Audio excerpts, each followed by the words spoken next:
네, 해병대 최상병 사망과 관련된 수사 외압의 의혹이 계속 새로운 사실이 나타나고 있습니다.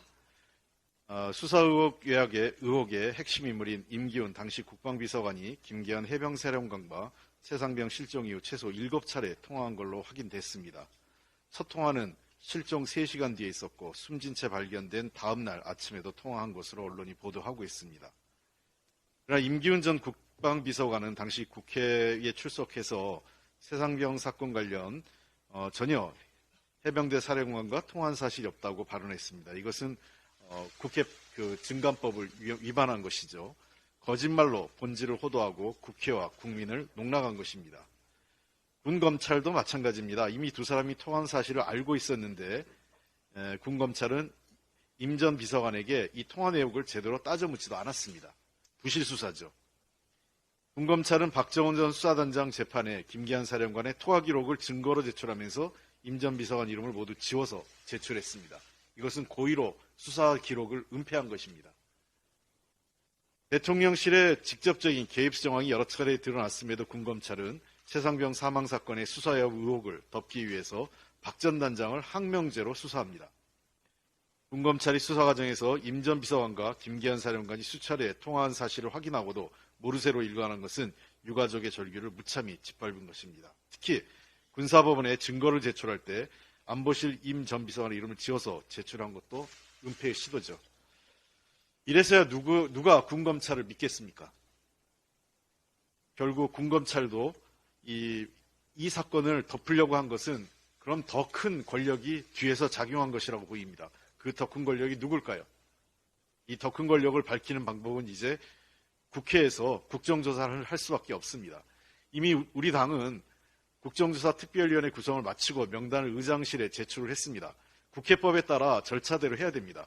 의장도 더 이상 미루지 마십시오. 여당이 명단을 제출하지 않으면 야당 단독으로라도 국정조사 특위를 출범할 수 있도록 해 주십시오. 국회법은 법대로 해야 됩니다. 정치적 협상이 있지만 정치적 협상 이전에 법이 우선입니다. 국회의장께서도 이에 대해서는 국회법 따라 해주시기 바랍니다. 다중채무자가 역대 최고치를 기록하고 있습니다. 3곳 이상 금융기관의 다중채무자가 한국은행 통계에 따르면 지난해 3분기 기준 막 450만 명입니다. 앞전 분기보다 2만 명이 늘어나 역대 최대인데요. 전체 가계대출자에서 차지하는 비중이 무려 22.7%에 달하고 있습니다. 평균 대출액도 1억 2,600여만 원이 달해서 빚을 돌려막기에 한계에 다다르고 있는 것입니다. 통상 총부채 원리금 상환 비율 DSR이 70% 안팎이면 소비 여력이 거의 없다고 봐야 하는데 다중채무자 중에서 DSR이 58.4%가 달하고 있습니다. 소득의 거의 60%를 빚 갚는 데 쓴다는 것입니다. 당연히 연체 비율도 최고치를 경신할 수밖에 없는 구조입니다. 다중채무자 평균 연체율이 작년 3분기 말 기준 1.5%로 추정되는데 이 역시 4년 만에 최고치를 기록하고 있습니다. 전체 다중채무자 중 DSR이 70%를 넘는 비중도 26.2%에 달하고 있습니다. 다중채무자 가운데 저소득 또는 저신용 상태인 취약차주는 전체 가계대출 가운데 6.5%에 이르는데 이들에게는 1금융권은 그림의 떡입니다. 이자가 높은 제2금융권이나 심지어 대부업체로 갈 수밖에 없는 상황입니다. 고금리에 빚의 악순환이 반복되는 구조입니다. 지난해 개인회생, 법인 파산이 사상 최대치를 기록했습니다. 금융 취약계층에 대한 정부의 선제적 대응을 다시 한번 촉구합니다. 가계부채는 우리 경제의 가장 위험한 리스크입니다. 정부는 팔짱만 끼고 구경만 하면 안 됩니다. 민주당 주도로 지난해 개인채무자 보호법이 통과됐습니다. 10월 법 시행만 기다리는데 기다리다가는 금융위기 및 장기 침체를 불러올 수도 있는 상황입니다.